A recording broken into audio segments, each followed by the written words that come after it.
ever since I started getting really back into collecting pistols, I've always wanted a good way to carry stuff to the range. I've always wanted a really nice range box. And I think I've finally gotten something adequate, something that I like that, I'm going to enjoy using. So I'll just start from the top. This was my old range box. I thought this would be enough for a couple guns back when I had just a couple striker fire pistols that I was shooting regularly, and quickly realized that it is not big enough whatsoever. This is, I can't remember what size. This is just Harbor Freight's Apache dry box. I think they're like 30 bucks. Super affordable. You've got spots for locks. And I have now turned this into just kind of my range box as far as accessories, stuff for the range, eye pro, ear pro, got some binoculars in there, gloves, holster. I've got some 9mm ammo under there. I've got 3 boxes. I could fit a couple more if I really wanted to. My mag loader, some flags, just your general stuff you like to have at the range that makes your life a little easier, especially stuff like binoculars. I feel like a lot of people don't think about magnification shooting pistols, but if you're anything like me, you can't tell your groups that well at 25 yards. I mean, you can zoom in on your cell phone, but it's not going to be the same as being, getting some nice glass on it and actually getting a visual on it. So that is what I've turned this box into. And now, oh man, I'm so stoked for this. I just bought this and set it up today. And just to kind of give you an overview of where I came from before I bought this, I was looking at boxes a lot. I looked at a lot of stuff online. Case something. There's a few case companies that they advertise on Instagram and Facebook and stuff. And to be honest, they actually are affordable for what they are. They're made in the USA, and I can't remember what the name of the case is. If I remember to look it up, I'll put it down at the bottom below in a little text box.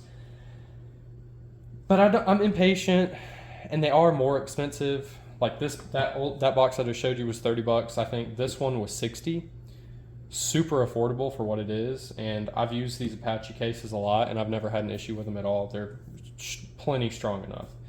Seals are great. I've never had one leak on me, given I haven't thrown it into a river, but you know what I'm saying. So I went with the Apache from Harbor Freight. And like I said, I'm really glad I did. So I'll stop bullshitting right now, and I'll go ahead and open this up because I am proud of this shit. This is, oh god, it looks so good. So I'm super proud of the way this looks. I thought about this a lot. I've thought about this for a couple months actually, and how I want to have it set up. I've looked at a lot of pictures of other boxes that are pre-set up from the factory, and I kind of went with a design that they use. So I was worried about my optics height getting in the way, but it clears. If you take this foam out, there's actually a gap you can tell between there. And the only way I know that is because if you take this out and shut it, you can push down on the top and feel that start to hit, which, that may be a concern to some people. For me, not so much, especially considering there's all this padding here that's going to, kind of rest on that and provide some kind of tension, I guess, if that's what you want to call it. So not super concerned there. Also, these optics are strong enough to resist falls from shoulder height. If you've ever watched Shade's dynamic stuff, this 507C did crack, but it worked for the whole time, his whole review process. And then the RMR is an RMR. It's not going to break. If it's in this case with that extra pad, it's not breaking. I'm not worried about it. So I'll give you kind of a rundown of the box. Obviously, you can see all these different size pistols. These all fit in here extremely well. I've got blocks up here that you can actually take out. Actually, on that one I don't, because that one's kind of set up for smaller pistols, but I know on this one I do. So I've got just a spacer down in there. If you have like a light that needs to sit lower, or if you want to sit it in there like that, you can do that as well. I can have all of them angled like that.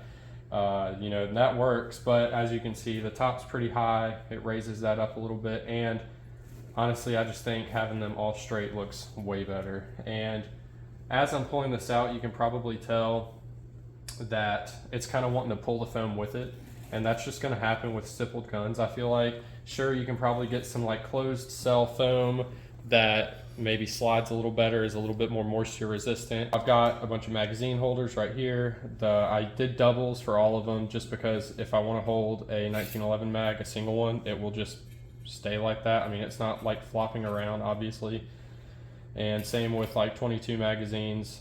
Those are the same way, and that way also I can just use whatever slot I want for whatever magazine. If I have the guns lined up at a different orientation, that's fine. I can just put the mags behind whatever gun I want, and really I don't really care about the order at the end of the day. But I don't want to have like singles, like 5 or 6 single slot or single width mag holders and not be able to use, you know, my double stacks in those.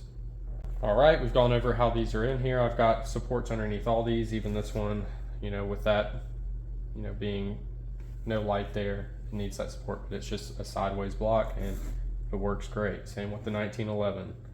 And then you got this with a light, the block's just further in there and it works great. You can see these just slide right into place. And that stippling, and backtrack for a second, will grab this open cell foam, not bad enough to make a difference. Moving on to this side, this is my revolver slash extra ammo slash whatever bullshit I want to throw in here pocket. So this is actually a couple pieces laid in here like that, and that just supports this giant ass 357 because I can't really make a cutout for it to go anywhere like these sit, because obviously it takes up most of the length of the box. I didn't realize this gun was this big until I'd put this box together. And at the bottom of that, to support the underside of it, I have this, but you can obviously take that out and then just kind of chuck whatever bullshit in there you want. An extra gun, if you have another really large gun that, you know, won't fit with this extra block in there, do that. Ammo, like I said, whatever. But right now, I just have it set up for my revolver, and it'll probably stay that way because these are all the main squeezes, if you want to call it that. These are all my main pistols, and the revolver is actually one of my only pistols that doesn't have a box already. So, you know, I'm probably just going to let that live in here and let this be its permanent home. And if I need to, I'll toss it in the gun safe for a day and use this spot for some extra stuff. And of course, now that I've taken this out again and it's not perfect, it looks super ugly and I hate it. And that's it. That's my range box. Hopefully this audio is pretty good. I'm kind of in front of the camera speaking away from it, but that's just how I have it set up now. Obviously, we're still in the chair. I don't have a desk or anything built really. I've got to get my garage cleaned out and I can start recording in there. But it's South Georgia. It's still fucking hot as shit. And I'm not cleaning that thing out until it cools off some more. And I can actually do some work on the car and drive that in and out instead of pushing it in and out, which it drives now, but I don't like moving it without running it, because it's just a pain in the ass. And maybe we'll get into more car stuff later in the future, but right now I'm just really happy with this and the way it's set up. It's perfect. I've been looking at cases, like I said, for months, and to have something that looks this legit and is put together so well is really making me excited. But yeah, let me know in the comments if you've got any cool case builds. If you do, post a link if you can. I don't even know if you can do that on YouTube, but you know, I'll check out your channel or something and look at it, because I really like this kind of stuff, and it just really makes me excited to see organized stuff like this. If I have any pictures of the old setup, I'll post those at the end of this video in a comparison to this and kind of show you where I've come from, because I made a lot of mistakes on my first case. Obviously the main one being it's too small, and trying to lay the guns out in a horizontal, you know, layout. So I had a couple like this, and then another layer with a couple more underneath it like that, which that will work, but it just isn't, it doesn't make sense for a case like this. If I wanted to lay those guns horizontally in this case, I probably wouldn't be able to fit all this in here. So this is really the best way to do it.